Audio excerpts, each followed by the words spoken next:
Allez, on rebascule sur EasyX et EasyONU, on va les faire parce que c'est rapide. Donc ça, vous l'avez compris, EasyX, c'est un abac. Vous choisissez votre gaz étalon, vous choisissez le gaz cible rencontré. Automatiquement, les premières données gaz cible vous sont affichées.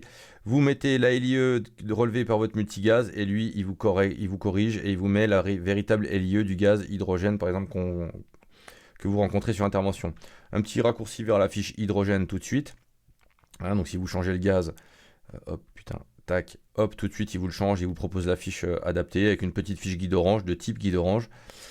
Et en dessous, un petit tableau avec les principaux gaz rencontrés. Pareil, vous avez comme ça accès tout de suite aux fiches.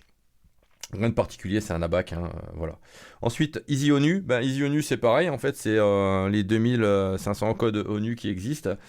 Vous allez les retrouver dedans avec la petite fiche qui vous permet aussi de la partager si vous voulez l'envoyer à quelqu'un. Ou quelqu'un vous appelle en vous disant ah ben moi j'ai pas EasyChief donc t'as pas un code ONU pour m'aider, vous pouvez transférer la petite fiche comme ça, alors sous forme de données, mais ça peut toujours être bien. Donc je vous ai mis un petit clavier automatique ici pour éviter d'ouvrir le clavier ici quand vous avez directement un numéro, donc ça vous permet de gagner du temps. Et sinon vous tapez également, par exemple vous cherchez le chlore, voilà, ça marche aussi comme ça, et vous affiche la fiche de type guide orange, c'est pas une fiche guide orange, c'est créé c'est créé, c'est moi qui l'ai créé, si on peut dire, même si j'ai volé toutes les informations, mais voilà. Donc voilà. Les chimiciens, n'hésitez pas à contrôler un petit peu ces informations et à voir ce que ça peut dire. Le Jojo qui m'envoie une image. Il doit être à l'ENSOSP avec un collègue à moi, ça se trouve. Voilà pour EasyX, EasyONU. Je peux vous faire EasyLeaf aussi rapidement, comme on est sur les simulateurs. Voilà, surface en feu, vous mettez la surface en feu, liquide polaire, hydrocarbures, bref, taux d'application, mes couilles. Et voilà, ça vous fait la correction et ça vous donne ce qu'il en est. Bon, c'est de la couille pour moi, c'est pas non plus. Voilà, EasyDrop. Pareil, ça c'est pour calculer les pertes de charge, vous l'avez compris, vous mettez la longueur de l'établissement que vous souhaitez. Alors vous utilisez les plus ou vous cliquez directement dessus, c'est prévu aussi pour vous faire gagner du temps à ce niveau-là. La déclivité de l'intervention, alors ça marche aussi dans l'autre sens, si on peut gagner des barres en déclivité, ça marche. Le débit que vous voulez souhaiter, 1000 litres minute, la pression que vous voulez à la sortie de la pompe. Ensuite vous choisissez le type du diamètre du tuyau, vous voyez qu'automatiquement il vous met à jour le petit diagramme. Si vous cliquez avec votre doigt sur le diagramme, normalement, ça marche pas là. Normalement, ça marche plus. Alors normalement, ça devait vous... Bon, c'était de la couille. Regardez si quand vous cliquez sur le diagramme, ça vous affiche un petit truc, mais peut-être que je l'ai viré. Bon, peu importe, mais bon, vous voyez qu'automatiquement, il vous dit là où ça va casser. Donc, il vous met un perte de charge totale, 32 bars, perte due à la déclivité, moins 0,8, pression totale, pression à la sortie, 13 bars. Nombre de pompes nécessaires, 3. Il vous dit 3 pompes de 2015, première pompe à l'hydrant ou au point d'eau, deuxième pompe à 500 mètres, machin. Si vous êtes trop con, voir le schéma, il vous met les pompes en relais. Et bien entendu, moi je vous ai proposé du 2015, mais si vous avez d'autres pompes, vous pouvez lui dire, voilà, moi ma pompe, elle fait tant, elle fait tant. C'est du 2015 les pompes, mais vous voyez, là il met 1015, 1015 et 1014. C'est-à-dire que pour ce que vous demandez là, pour 1200 mètres de longueur avec une déclivité à moins 8, où on va la remettre à 0, 1000 litres de débit, 1000 litres minute dans le dispositif et 13 bars à la pompe, enfin 13 bars en sortie de dispositif, parce que vous voulez alimenter, je dis n'importe quoi, 2 barres, de lance à 6 ou 7 bars. Lui il vous dit voilà, là il faut 4 pompes 2015. Par contre,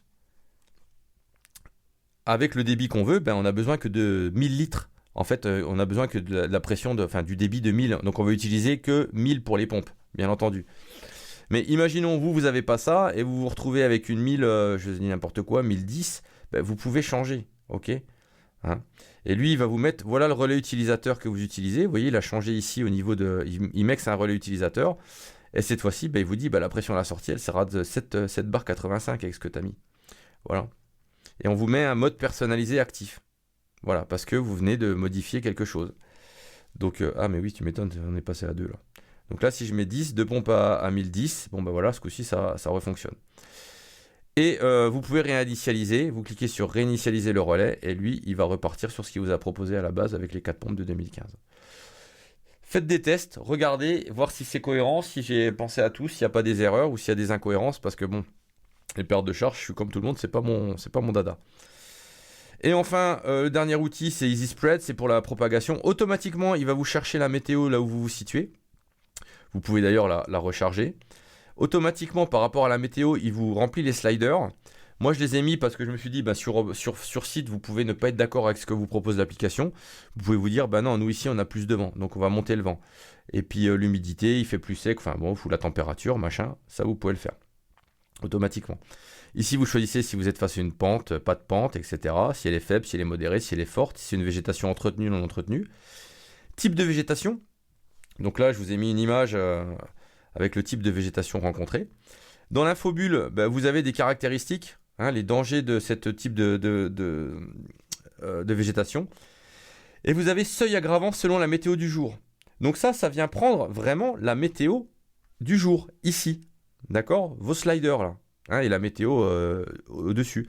C'est-à-dire que vous allez vous retrouver des jours avec seuil aggravant, rien.